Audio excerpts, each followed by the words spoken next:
വരുന്നത്. ആലോചിച്ചു നോക്കൂ, പടച്ചവൻ പറഞ്ഞത്. അള്ളാഹു ഇങ്ങനെ പറഞ്ഞു, ഭൂരിപക്ഷം ആളുകളും അള്ളാഹുവിൽ ഈമാൻ ഉള്ളവരാണ്, പക്ഷേ ശിർക്ക് ചെയ്യുന്നുമുണ്ട്. അല്ലദീന ആമനൂ വലം യൽബിസൂ ഈമാനഹും ബിദുൽമിൻ, വിശ്വസിക്കുകയും ആ വിശ്വാസത്തിന്റെ കൂടെ ശിർക്ക് കൂട്ടിക്കലർത്താതിരിക്കുകയും ചെയ്തവരാരോ ഉലൈക ലഹുമുൽ അംനു, അവർക്കാണ് നിർഭയത്വമുള്ളത്. അവർക്കാണ് നിർഭയത്വമുള്ളത്. ആ നിർഭയത്വമാണ് മുസ്ലിങ്ങൾക്ക് നഷ്ടപ്പെട്ടു പോയത്. നമ്മളിത് പറയാൻ ഒരു പശ്ചാത്തലമുണ്ട്, ഒരു കാരണമുണ്ട്. മുസ്ലിങ്ങളായ നമ്മളിൽ ശിർക്ക് വരികയില്ലെന്ന് ആരൊക്കെയോ നമ്മളെ പഠിപ്പിച്ചു വച്ചിരിക്കുന്നു. മുസ്ലിങ്ങൾ ഇതുപോലെ തന്നെ യൂദനസറാക്കളെ പിന്തുടരുന്ന കാഴ്ച നമ്മൾ കണ്ടുകൊണ്ടിരിക്കുകയാണ്. വേദക്കാരെ പിന്തുടരുന്ന കാഴ്ച ആശ്ചര്യകരമാണ്. കാര്യം ഇന്ന് നമ്മളൊക്കെ കേട്ട് കാണും, നമ്മളൊക്കെ കണ്ടു കാണും. സഞ്ചാരം എന്ന സീഡിയുടെ പ്രത്യേകമായ ഒരു വിഭാഗമുണ്ട്. ക്രിസ്ത്യൻ സന്ദർശക കേന്ദ്രങ്ങളും സെന്ററുകളും കേന്ദ്രങ്ങളുമൊക്കെയുമായി ബന്ധപ്പെടുത്തി ആഘോഷങ്ങളും ആചാരങ്ങളും നടക്കുന്ന സ്ഥലങ്ങൾ ഷൂട്ട് ചെയ്ത് അതൊരാരാധനയോട് പവിത്രമായ രൂപത്തിൽ വിതരണം ചെയ്യുന്ന രീതി എന്താണ്? യേശുവിന്റെ അവശിഷ്ടങ്ങൾ, യേശുവിനെ മുടിപ്പുറച്ച വസ്ത്രങ്ങൾ, യേശു കിടന്നിരുന്ന കല്ലറ, വിശ്വസിക്കപ്പെടുന്ന കല്ലറ, യേശുവിനെ തൂക്കിലേറ്റി, യേശുവിനെ കുരിശിലേറ്റി എന്ന് വിശ്വസിക്കപ്പെടുന്ന മല തുടങ്ങിയ സ്ഥലങ്ങൾ കാണിച്ച് യേശുവിന്റെ അവശിഷ്ടങ്ങൾ തേടുന്ന ഒരവസ്ഥ യൂദനസറാക്കളുടേതാണ്. ആ പാരമ്പര്യം മുസ്ലിങ്ങളിലേക്ക് വന്നുകൊണ്ടിരിക്കുന്നു. പറയാതിരിക്കാൻ നിർവാഹമില്ല. ഒരൊറ്റ കാര്യം മനസ്സിലാക്കിയാൽ മതി. മുസ്ലിങ്ങൾക്ക് ഒരു മുടിയെ കൊണ്ട് ഇസ്ലാമിക പ്രചരണം നടത്തേണ്ടതില്ല. മുസ്ലിങ്ങൾക്ക് ഏതെങ്കിലും ഒരു പ്രവാചകന്റെ അവയവം കാണിച്ച് ഇസ്ലാമിക പ്രബോധനം നടത്തേണ്ട ആവശ്യമില്ല. ഇത് ആരുടെ പാരമ്പര്യമാണ്? റസൂലുള്ള പറഞ്ഞ ആ പാരമ്പര്യത്തിലേക്ക് തിരിച്ചു പോവുകയാണ്. ഒരു സത്യം നമ്മൾ അറിയണം. റസൂലുള്ളാഹി സ്വല്ലല്ലാഹു അലൈഹി വസല്ലം ജീവിച്ചിരിക്കുന്നു. പ്രവാചകന്റെ കൂടെ നടന്ന, പ്രവാചകന്റെ കൂടെ ജീവിച്ച, പ്രവാചകന്റെ കൂടെ ഉണ്ട, പ്രവാചകന്റെ കൂടെ ഉറങ്ങിയ, പ്രവാചകന്റെ കൂടെ ചിരിച്ച, പ്രവാചകന്റെ കൂടെ കരഞ്ഞ, പ്രവാചകന്റെ കൂടെ യുദ്ധം ചെയ്ത, പ്രവാചകന്റെ കൂടെ യാത്ര ചെയ്ത, പ്രവാചകന്റെ കൂടെ ജീവിതത്തിന്റെ ഓരോ രംഗങ്ങളിലും ഓരോ സന്ദർഭങ്ങളിലും പ്രവാചകന്റെ നിഴലും നിലാവുമായി ജീവിച്ച ആ മഹാത്മാക്കളായ മനുഷ്യരെ കുറിച്ച് നമ്മളൊന്ന് ആലോചിക്കേണ്ടതില്ലേ? ആലോചിക്കണം. നിങ്ങൾ നോക്കൂ, ഇവിടെ പറയുന്ന വാദം എന്താ? ഈ മുടി പ്രവാചകന്റേതാണത്രേ. ആലോചിച്ചു നോക്കൂ, എത്രയോ മുടികളുണ്ട്, എത്രയോ ആളുകൾക്ക് മുടികളുണ്ട്. ആ മുടികളൊന്നും ചർച്ച ചെയ്യാതെ ഇപ്പോൾ ഒരു പുണ്യപ്പെട്ട മുടി വരുന്നത് എവിടെ നിന്നാണ്? ഇത് രസകരമായ ഒരു കഥയാണ്. ആലോചിച്ചു നോക്കൂ, ഇവിടെ സുന്നത്ത് ജമാഅത്ത് എന്ന് പറഞ്ഞ് ആളുകളുടെ മുമ്പിൽ അവതരിപ്പിക്കുന്നത് ഒരു കേശത്തിന്റെ പോലീസയാണ്. 40 കോടിയിലധികം വില വരുന്ന ഒരു പള്ളി നിർമ്മിച്ച് ആ പള്ളിയിൽ പ്രവാചകന്റേതെന്ന് പറഞ്ഞ് പ്രവാചകന്റേതല്ലാത്ത ഒരു മുടി സ്ഥാപിച്ച് ആ മുടിയുടെ പുണ്യവും ബർക്കത്തും പറഞ്ഞ് ആളുകളെ അങ്ങോട്ട് കൊണ്ടുപോകുന്ന പൗരോഹിത്യത്തെ കരുതിയിരുത്തില്ലെങ്കിൽ ഇസ്ലാമിക ചരിത്രത്തിലെ ഏറ്റവും ദുർഗന്ധപൂർണമായ, ഏറ്റവും വൃത്തികെട്ട ഒരധ്യായത്തിനു കൂടെ നമ്മൾ സാക്ഷിയാകേണ്ടി വരും. കേരളത്തിലെ മുസ്ലിങ്ങളെ കുറിച്ച് ഇവിടുത്തെ മുസ്ലിങ്ങൾക്കറിയാം, ഇസ്ലാമിന്റെ മഹത്വത്തെക്കുറിച്ച് കുറേയൊക്കെ അവർക്കറിയാം. പക്ഷേ അവരിങ്ങനെ മുസ്ലിങ്ങൾ മുടിപൂജകരാണ്, കേശപൂജകരാണ് എന്നവർ ഇതുവരെ കേട്ടിട്ടില്ല. അങ്ങനെ ഒരു ചരിത്രം പോലും, അങ്ങനെ ഒരു ദുര്യോഗം മുസ്ലിങ്ങളുടെ പേരിൽ കേൾക്കാനിരിക്കുകയാണ്. ഇത് സൂചിപ്പിക്കുന്നത് ഒരു കാര്യം പറയാനാണ്. അള്ളാഹുവിന്റെ റസൂൽ ജീവിച്ചിരിക്കുന്നു. പ്രവാചകന്റെ ശിരസിൽ നിറയെ മുടിയുണ്ട്, പ്രവാചകന്റെ താടിയിൽ രോമങ്ങളുണ്ട്, പ്രവാചകന്റെ ശരീരം സുന്ദരമായ ശരീരമാണ്. നമ്മൾ പറയാറുള്ളത് പോലെ തിരുവേലിയാണത്. ആദരവാക്കപ്പെട്ട, ബഹുമാനമാക്കപ്പെട്ട ശരീരമാണ് റസൂലുള്ളാഹിന്റേത്. ആ റസൂലുള്ളാഹിന്റെ ശരീരത്തിൽ മുഴുവൻ, തലയിൽ മുഴുവൻ മുടിയുണ്ട്, ഓരോ അംഗങ്ങളുമുണ്ട്. റസൂലുള്ള ജീവിച്ചിരിക്കുന്നു. പ്രവാചക തിരുമേനിയുടെ ശരീരത്തിൽ റൂഹുണ്ട്, ഹയാത്തുണ്ട്. എന്നിട്ടും സംഭവിച്ചിട്ടുള്ള ബുദ്ധിമുട്ടുകളെ കുറിച്ച് ചിന്തിച്ചു നോക്കണം. മുസ്ലിം സമുദായമാണ് ഇത് ആലോചിക്കേണ്ടത്. നമ്മുടെ മുമ്പിൽ ഈ മുടി കൊണ്ടുവന്ന് പറയുന്നത് എന്താണ്? ഈ മുടി നിങ്ങളുടെ വീട്ടിൽ ബർക്കത്ത് കൊണ്ടുവരും. ഈ മുടി മുക്കിവെച്ച വെള്ളം നിങ്ങളുടെ രോഗങ്ങൾ ശിഫയാക്കും. ഈ മുടി നിങ്ങൾക്ക് റഹ്മത്ത് കൊണ്ടുവരും. ഇത് പറയുന്ന ആളുകളോട് നാം തിരിച്ചു ചോദിക്കണം. പ്രവാചകൻ ജീവിച്ച കാലഘട്ടം, ആ റസൂലുള്ളാഹിന്റെ കൂടെ ജീവിച്ച സഹാബത്ത് അറിയാമല്ലോ.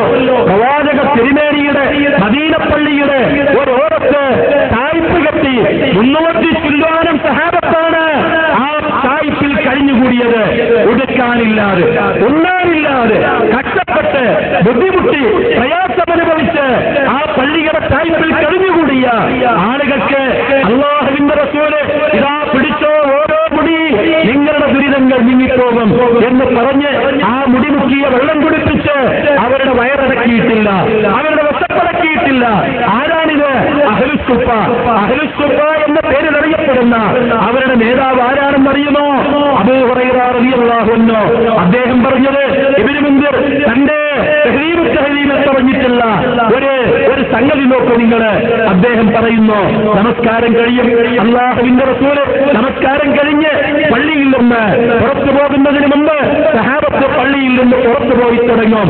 അല്ലാഹുവിന്റെ പ്രവാചകന്റെ സഹായി ചെങ്ങാതി അബൂബക്കർ വരും. ഞാൻ അബൂബക്കറിനോട് ചോദിക്കും, അബൂബക്കറെ ഇന്ന ആയത്തിന്റെ അർത്ഥം എന്താണ്, ഇന്ന ആയത്തിന്റെ വിശദീകരണം എന്താണ്? അബൂബക്കർ അതെനിക്ക് പറഞ്ഞു തരും, എനിക്ക് വിശദീകരിച്ചു തരും. അദ്ദേഹത്തിന് അറിയുമോ, എനിക്ക് ആയത്തിന്റെ അർത്ഥം അറിയാഞ്ഞിട്ടല്ല, അതിന്റെ വിശദീകരണം അറിയാഞ്ഞിട്ടല്ല, എന്റെ വിശപ്പാണ്, എന്റെ ദയനീയമായ അവസ്ഥ കണ്ട് അബൂബക്കർ തന്നെ വീട്ടിലേക്ക് കൂട്ടിക്കൊണ്ടുപോകുമെന്നാണ് ഞാൻ വിചാരിക്കുന്നത്. അബൂബക്കർ പോകും, ഉമറിനോട് ചോദിക്കും, പലരോടും ഞാൻ ചോദിക്കും ഓരോ ആയത്തുകളുടെ വിശദീകരണം. അവരൊക്കെ അത് വിശദമായി പറഞ്ഞു തരും. അവസാനം അല്ലാഹുവിന്റെ റസൂല് അബൂ ഹുറൈറയോട് പറയും, അബൂ ഹുറൈറ നമ്മൾക്ക് വീട്ടിലേക്ക് പോയി നോക്കാം. ഉണങ്ങിയ ഒരു റൊട്ടിക്കഷ്ണം, ഉണങ്ങിയ ഒരു ബ്രെഡ് കഷ്ണം, അതാണ് റസൂലുള്ളാഹിന്റെ വീട്ടിലുള്ളത്. ഒരു കാരക്കാൻ, ഒരു ഗ്ലാസ് വെള്ളം, ഇതാണ് റസൂലുള്ളാഹിന്റെ വീട്ടിലുള്ളത്. ആ വീട്ടിൽ നിന്ന് ഉള്ളത് ഓടി വെച്ച് പശിയടക്കി അബൂ ഹുറൈറ ഈ പള്ളിയുടെ ചായ്പിലേക്ക് തിരിച്ചു വരുന്നു. മുസ്ലിങ്ങളെ നമ്മൾ ചിന്തിക്കണം. പള്ളിയിൽ വരുന്ന ബൗദ്ധ സംഘങ്ങളോട് റസൂലുള്ളാഹി പറയും, ഇതാ എന്റെ ചങ്ങാതിമാർ ആ ചായ്പിലുണ്ട്, അവർക്ക് എന്തെങ്കിലും നിങ്ങൾ നൽകി സഹായിക്കണം. അവർക്ക് സഹായിക്കാൻ പറയും. പട്ടിണി പാപങ്ങളാണ്. അല്ലാഹുവിന്റെ റസൂലിന്റെ മുടിയും ശരീരവും കുടമിന്നിട്ടും അവരുടെ കുട മുടന്നിട്ടും അവരുടെ പട്ടിണിക്ക് ഒരു പര്യവസാനമില്ല, അവരുടെ പട്ടിണി മാറുന്നില്ല, തീർന്നിട്ടില്ല. കേൾക്കണം നമ്മുടെ മുസ്ലിങ്ങള്. അല്ലാഹുവിന്റെ റസൂലിന്റെ ഭാര്യ നമ്മുടെ ഉമ്മ ആയിഷ റളിയല്ലാഹു അൻഹ പറഞ്ഞതെന്താണ്? ഞങ്ങളുടെ വീടുകളിൽ, അല്ലാഹുവിന്റെ റസൂലിന്റെ വീടുകളിൽ 3 മാസക്കാലത്തോളം വീട്ടിൽ അടുപ്പിൽ തീ പുകയാത്ത ദിവസങ്ങൾ ഉണ്ടായിരുന്നു. പടച്ചവന്റെ റസൂല് കിടന്നിറങ്ങിയ, പടച്ചവന്റെ റസൂല് അന്തിയിറങ്ങിയ, കൂടെ ജീവിച്ച വീട്ടിനുള്ളിലുള്ള അവസ്ഥയാണിത്. 3 മാസക്കാലത്തോളം ഈ പുകയാത്ത വീടുകളുള്ള ആ ഒരവസ്ഥയിൽ റസൂലുള്ളാഹി ജീവിച്ചു. തലയിൽ മുടിയുണ്ട്, ശരീരം മുഴുവനുണ്ട് റസൂലുള്ളാഹിന്റെ. പടച്ചവന്റെ വഹിയുമായി ജിബ്രീൽ വരുന്ന വീടാണത്. ആ വീട്ടിൽ നിന്ന് പട്ടിണി മാറാൻ പടച്ചവന്റെ റസൂലിന്റെ മുടിക്ക് സാധിച്ചിട്ടില്ല, കൈകാലുകൾക്ക് സാധിച്ചിട്ടില്ല. കൂടെ നടക്കുന്ന ഉമ്മ മക്തൂമിനെ നമുക്കറിയാമല്ലോ. യുദ്ധക്കളത്തിൽ വെച്ച് എനിക്ക് യുദ്ധം ചെയ്യണമെന്ന് ഉമറിനോട് പറഞ്ഞ് വാശി പിടിച്ച് യുദ്ധത്തിലേക്ക് ഇറങ്ങിപ്പുറപ്പെട്ട ആ ഉമ്മ മക്തൂമ് യുദ്ധക്കളത്തിൽ ഇറങ്ങുമ്പോഴും അന്ധനായിട്ടാണ് യുദ്ധക്കളത്തിലേക്ക് ഇറങ്ങിയത്. അദ്ദേഹത്തിന്റെ കണ്ണുകൾക്ക് കാഴ്ച കൊടുക്കാൻ പ്രവാചകന്റെ സഹവാസത്തിന് സാധിച്ചില്ല എന്നത് ആരെയാണ്, എന്താണ് പഠിപ്പിക്കേണ്ടത്? ബർക്കത്തുണ്ട് അല്ലാഹുവിന്റെ റസൂലിന്. ആ കൊണ്ടുവന്നത് അല്ലാഹുവിന്റെ റസൂലിന്റെ സന്ദേശമാണ്. അതാണ് നമ്മൾ പറയുന്നത്, അത്തഹിയ്യാത്തുൽ മുബാറക്കാത്തുസ് സലവാത്തുലില്ലാഹ്. എല്ലാ ബർക്കത്തുകളും പടച്ചവനാണ്. തബാറക്കല്ലദീ ബിയദിഹിൽ മുൽക്കു വഹുവ അലാ കുല്ലി ഷൈഇൻ ഖദീർ. ആകാശങ്ങളും ഭൂമിയും ആരുടെ കയ്യിലാണോ, സർവശക്തൻ ആരാണോ അവനാണ് ബർക്കത്തുള്ളത്. തബാറക്കല്ലദീ ബിയദിഹിൽ മുൽക്കു, അവനാണ് ബർക്കത്തുള്ളത്. അതുകൊണ്ടാണ് പടച്ചവന്റെ അടുത്ത് നിന്നാണ് ബർക്കത്ത് ചോദിക്കണമെന്ന് പറഞ്ഞത്. തീരുന്നില്ല. അല്ലാഹുവിന്റെ റസൂല് വികാസത്ത് കുഴിവെട്ടുകയാണ്, ചാലുകീറുകയാണ്. ഖന്ദഖ് യുദ്ധത്തിൽ വയറിൽ 2 കല്ല് വെച്ചുകെട്ടി പണിയെടുക്കുന്ന അല്ലാഹുവിന്റെ റസൂലിന്റെ മുമ്പിലേക്ക് ബോധം കെട്ട്, വിശന്നു വലഞ്ഞ് ബോധം കെട്ട് പണിയെടുക്കുന്ന സഹാബത്തിനെ കൊണ്ടുവന്ന് മുന്നിലേക്ക് കടത്തിയിട്ട് അലി റളിയല്ലാഹു അൻഹു പറഞ്ഞു, മരുമകൻ പറഞ്ഞു, അല്ലാഹുവിന്റെ റസൂലേ, വിശപ്പ് കാരണം ഇവരൊക്കെ വയറിൽ കല്ല് വെച്ച് കെട്ടിയിട്ടാണ് പണിയെടുക്കുന്നത്. പടച്ചവന്റെ റസൂല്, ലോകത്തിന്റെ അനുഗ്രഹമായ റസൂല്, തലയിൽ മുടി മാത്രമല്ല ശരീരം മുഴുവനുള്ള, ഹയാത്തുള്ള, റൂഹുള്ള പടച്ചവന്റെ റസൂല് കുപ്പായം പൊക്കി കാണിച്ചു പറഞ്ഞത്, നിങ്ങളൊരു കല്ല് വെച്ച് കെട്ടുമ്പോ അല്ലാഹുവിന്റെ ദൂതനായ ഞാൻ 2 കല്ല് വെച്ച് കെട്ടിക്കൊണ്ടാണ് പണിയെടുക്കുന്നത്. കേട്ടോ, പടച്ച റബ്ബിന്റെ അല്ലാഹുവിന്റെ റസൂലിന്റെ ബർക്കത്തും റഹ്മത്തുമാണ് ഈ കാണുന്നത് ഇല്ലെങ്കിൽ ആ റഹ്മത്ത് സഹാബത്ത് ഇഷ്ടം പോലെ അനുഭവിച്ചിട്ടുണ്ട്. തീരുന്നില്ല. പ്രവാചകന്റെ കൂടെ ജീവിച്ച സഹാബത്തിനെ നോക്കുക. സാധാരണ മരണം പ്രാപിച്ചത് അബൂബക്കർ സിദ്ദീഖ് റളിയല്ലാഹു അൻഹു മാത്രമാണ്. ഉമർ റളിയല്ലാഹു അൻഹുവിനെ കൊല ചെയ്തു. ഉസ്മാൻ ഇബ്നു അഫ്ഫാൻ റളിയല്ലാഹു അൻഹുവിനെ കൊല ചെയ്തു. ആരാണ് ഉസ്മാൻ? ആരാണ് ഉമർ? ആരാണ് അലി? മുസ്ലിം സമുദായം ചിന്തിക്കേണ്ടതാണ്. രണ്ട് റസൂലുള്ളാഹിന്റെ രണ്ട് മക്കള് ജന്നൂറൈനി, രണ്ട് പ്രകാശത്തിന്റെ ഉടമകളെന്ന് പേര് കേട്ട ഉസ്മാൻ ഇബ്നു അഫ്ഫാൻ റളിയല്ലാഹു അൻഹുവിനെ കഴുത്തറുത്ത് കൊല ചെയ്തത് ബർക്കത്ത് കൊണ്ടാണോ? പ്രവാചകന്റെ മരുമകനാണ്, രണ്ട് മക്കളുടെ ഭർത്താവാണ്. എന്നിട്ടും ഉസ്മാൻ കൊല്ലപ്പെട്ടു. ഉമർ റളിയല്ലാഹു അൻഹു സുബ്ഹി നമസ്കരിച്ചുകൊണ്ടിരിക്കുന്നു. റസൂലുള്ള നിന്ന സ്ഥലത്താണ് നിൽക്കുന്നത്. റസൂലുള്ള സുജൂദ് ചെയ്ത സ്ഥലത്താണ് സുജൂദ് ചെയ്യുന്നത്. അല്ലാഹുവിന്റെ റസൂലിന്റെ മിമ്പറിലാണ് കയറിയിട്ടുള്ളത്. ആ മിമ്പറിൽ കയറിയ ഉമർ കൊണ്ടാണ് മരിച്ചത്. മൂന്നാമത്തെയാണ് അലി റളിയല്ലാഹു അൻഹു. ഫാത്തിമ എന്റെ കരടിന്റെ കഷ്ടമാണ്. ആ ഫാത്തിമയെ കെട്ടിയ പ്രവാചക തിരുമേനി ഏറ്റവും ഇഷ്ടപ്പെട്ട ഫാത്തിമയുടെ ഭർത്താവ് അലി റളിയല്ലാഹു അൻഹു കൊല്ലപ്പെടുകയാണ് ഉണ്ടായത്. ആലോചിച്ചു നോക്കൂ. റസൂലുള്ളാഹിന്റെ ബർക്കത്ത് ഒരു മുടിയുടെ ബർക്കത്തല്ല, റസൂലുള്ളാഹിയുടെ സാന്നിധ്യം, റസൂലുള്ളാഹിയുടെ നിറസാന്നിധ്യം വീടുകളിൽ, പള്ളികളിൽ, അങ്ങാടികളിൽ കച്ചവടം കൊണ്ട് കച്ചവടം ചെയ്ത് തുരഞ്ഞ സഹാബത്ത്, കൃഷി ചെയ്ത മുടിഞ്ഞ സഹാബത്ത് നമ്മൾക്കറിയുമല്ലോ. അല്ലാഹുവിന്റെ റസൂല് പറഞ്ഞതാണ്. എന്തിനാണ് ഈത്തപ്പനകളിൽ ഇങ്ങനെ കൃത്രിമ പരാഗണം നടത്തുന്നത്? സഹാബത്ത് പറഞ്ഞു, റസൂലുള്ളാഹ് ഞങ്ങൾ ഇങ്ങനെയൊക്കെ ചെയ്യാറുണ്ട്. ഒരു കുല മറ്റേ കുലയിൽ മുട്ടിച്ച് പരപരാഗണം നടത്തിക്കഴിഞ്ഞാൽ ധാരാളം ഈത്തപ്പനങ്ങൾ ഉണ്ടാകുമെന്ന് ഞങ്ങൾ മനസ്സിലാക്കിയിട്ടുണ്ട്. നോക്കൂ നിങ്ങൾ, അതിന് വിശദീകരണം പറഞ്ഞ് അതിൽ നിന്ന് പിന്തിരിപ്പിക്കുന്ന വാക്ക് ആരുടേതാണ്? അല്ലാഹുവിന്റെ റസൂലിന്റെ, മുഹമ്മദ് നബിയുടെ. നിങ്ങൾ അങ്ങനെ ചെയ്താലും ഇല്ലെങ്കിലും അതുണ്ടാകുമല്ലോ എന്നൊരു വാക്ക് റസൂലുള്ളാഹിന്റേതാണ്. സഹാബത്ത് ഇറങ്ങി ആ വർഷം ധാരാളം ഈത്തപ്പഴം കിട്ടുന്നതിന് പകരം അവരുടെ ഈത്തപ്പഴം കുറഞ്ഞു. അവർ റസൂലുള്ളാഹിയോട് പരാതി പറഞ്ഞു. അപ്പോൾ റസൂലുള്ള പറഞ്ഞത്, അൻതും അഅലമു ബി ഉമൂരി ദുനിയാക്കും, നിങ്ങളുടെ ദുനിയാവിന്റെ കാര്യം നിങ്ങളാണ് കൂടുതൽ അറിയുന്നത്. അങ്ങനെ പറഞ്ഞ റസൂലുള്ളാഹിയോട് അവർ ബർക്കത്ത് ചോദിച്ചില്ല.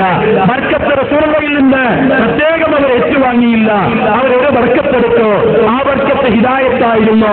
ആ ഹിദായത്തല്ലാത്ത ഒരു ബർക്കത്തിന് വേണ്ടി അവർ കടിപിടി കൂടിയിട്ടില്ല.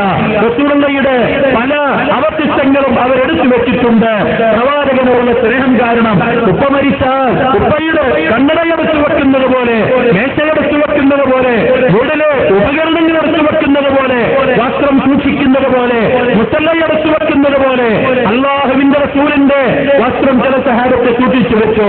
ചിലർക്ക് മുടി കിട്ടി, ചിലർക്ക് പ്രവാചകന്റെ വടി കിട്ടി, ചിലർക്ക് പ്രവാചകൻ ഉപയോഗിച്ച തോൽപാത്രം കിട്ടി. അതൊന്നും അവരാരും ഒരു പള്ളി സ്ഥാപിച്ച് ആ പള്ളിയിൽ പ്രത്യേകമായ ചെലവഴിക്ക് എന്നിട്ട് അവിടെ ബർക്കത്തുണ്ടെന്ന് പറഞ്ഞ് അത് കച്ചവടമാക്കിയിട്ടില്ല. റസൂലുള്ളാഹിയുടെ കാലശേഷം 300 വർഷക്കാലം അല്ലാഹുവിന്റെ റസൂല് പറഞ്ഞത് ഇപ്രകാരമായിരുന്നു, ഖൈറുൽ ഖുറൂനി ഖർനി സുമ്മല്ലദീന യലൂനഹും സുമ്മല്ലദീന യലൂനഹും. ഏറ്റവും ഉത്തമമായ 3 നൂറ്റാണ്ട് കാലത്ത് നൂറക്കണക്കിന് പള്ളികളുണ്ടായി, ആയിരക്കണക്കിന് പള്ളികളുണ്ടായി മുസ്ലിം ലോകത്ത്. ആ പള്ളികളിൽ എവിടെയും ഒരു മുടി വെച്ച്, പ്രവാചകന്റെ ഒരു നഖം വെച്ച്, പ്രവാചകന്റെ ഒരു കുപ്പായം വെച്ച്, പ്രവാചകന്റെ ഒരു തലപ്പാവ് വെച്ച്, ഒരു തൊപ്പി വെച്ച്, പ്രവാചകൻ അമ്പിയിറങ്ങിയ ഒരു പായയുടെ കഷ്ടം വെച്ചിട്ട് അവരാരും പള്ളിയുണ്ടാക്കി അങ്ങോട്ടേക്ക് തീർത്ഥയാത്ര നടത്താൻ ആളുകളെ ആഹ്വാനം ചെയ്തിട്ടില്ല. ഞങ്ങൾക്ക് മുജാഹിദുകൾക്ക് മനസ്സിലാകുന്നുണ്ട്. അല്ലാഹുവല്ലാത്തവരോട് വിളിച്ചു പ്രാർത്ഥിക്കാൻ വിശുദ്ധ ഖുർആനിൽ വല്ല ആയത്തുമുണ്ടോ എന്ന് 50 വർഷക്കാലത്തോളം, അര നൂറ്റാണ്ടോളം കാലം മുജാഹിദ് പണ്ഡിതന്മാർ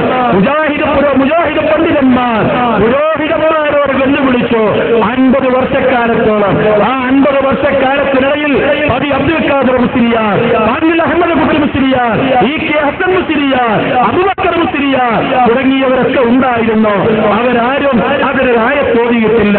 ഖുർആനിൽ നിന്ന് പടച്ചതമ്പുരാനല്ലാത്തവരോട് സഹായം ചോദിക്കാൻ, വിളിച്ചു പ്രാർത്ഥിക്കാൻ ഒരായത്തോതിയിട്ടില്ല.